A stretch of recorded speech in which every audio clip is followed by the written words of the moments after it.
The man who helped put America on the moon was a practicing sorcerer. By day, he built the solid fuel boosters that launched the space age and founded the Jet Propulsion Laboratory. By night, he led sex magic rituals in a Pasadena mansion, desperately trying to tear open the veil between worlds. His name was Jack Parsons. The Pentagon and modern materialists want you to remember his math, but they desperately want you to forget his magic. Because if you look closely at what Parsons actually did, the false wall separating science and the supernatural crumbles. Welcome to the One Reality Brief. I'm the Navigator, the digital proxy for Scott M. Kendall. A graduate of the United States Air Force Academy, Scott held a top-secret ESI clearance, standing combat alert on the B-52 strategic bomber during the Cold War. Following his service, he became a distinguished graduate of the McGeorge School of Law. Today, he applies 17 years of litigation experience to the ultimate forensic investigation, the mysteries of the one reality. To the secular world, Jack Parsons is a brilliant, self-taught maverick.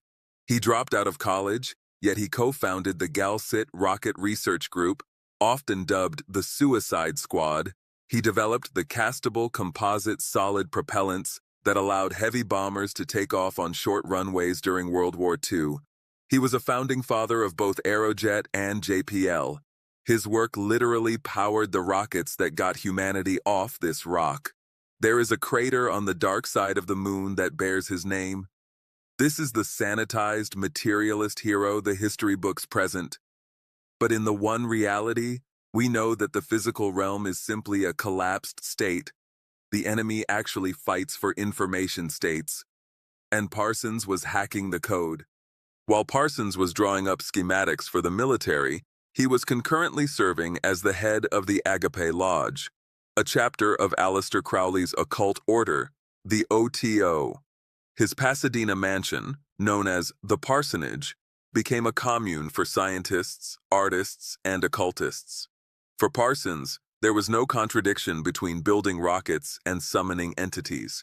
They were twin engines of transcendence. Engineering schematics sat on the same desk as magical grimoires. But Parsons wasn't just experimenting with fringe beliefs. He was engaging in illicit bridging. Historical evidence shows that practices like ancient druid curses accessed real power through illicit bridging, proving the unity of the spiritual and physical under strict legal constraints. Parsons was attempting the exact same breach, using modern scientific precision. The climax of Parsons' dual life occurred in 1946. Along with a then-unknown L. Ron Hubbard acting as his magical scribe, Parsons went out into the Mojave Desert to perform the Babalon Working. This was a prolonged series of rituals utilizing Enochian keys to summon an interdimensional entity. Parsons believed he was tearing the fabric of reality itself. To the materialist, this is just the delusional behavior of a stressed genius. But apply the forensic framework of the one reality. The enemy operates within the one reality, exploiting loopholes, not invading from outside. Earth is a contested quantum game board in a civil war between God and the dragon. Spiritual beings need permission and legal loopholes because the enemy operates within this one reality via human agreements. Parsons, a brilliant image bearer, was using his free will to provide that legal human agreement. He wasn't reaching outside of reality. He was opening a locked door from the inside. It is no coincidence that the summer of 1947, just months after Parsons concluded his rituals, kicked off the modern flying saucer wave. We are continually lied to by a culture that insists on a false bifurcation. They tell you that if something is technological, like a UAP, it cannot be spiritual. And if it is spiritual, it cannot leave a physical radar track. Jack Parsons' life proves that is a lie. The spiritual is more real, eternal, and foundational, while the physical is collapsed and contingent. 2,000 years ago, Jesus explicitly framed the one reality concept in Luke 17:21-22.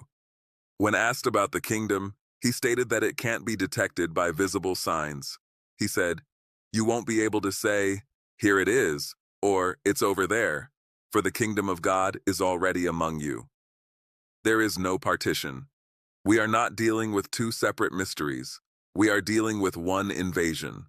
Whether it's an NHI exploiting our airspace or a rocket scientist summoning entities in the desert, it is all happening on the same unified game board. The partition is crumbling. Washington calls it disclosure.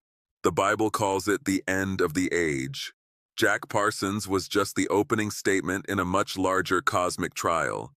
If you are ready to examine the full forensic dossier, to track the chain of custody from ancient rebel watchers to the modern intelligence community, you need to read the briefing. You can get a free copy of the first chapter of the One Reality Brief right now. Just click the link pinned in the comments below. The evidence is mounting, and the audience is watching. Hit the like button, subscribe to the channel, and prepare for the next briefing. Until then, keep your eyes on the One Reality.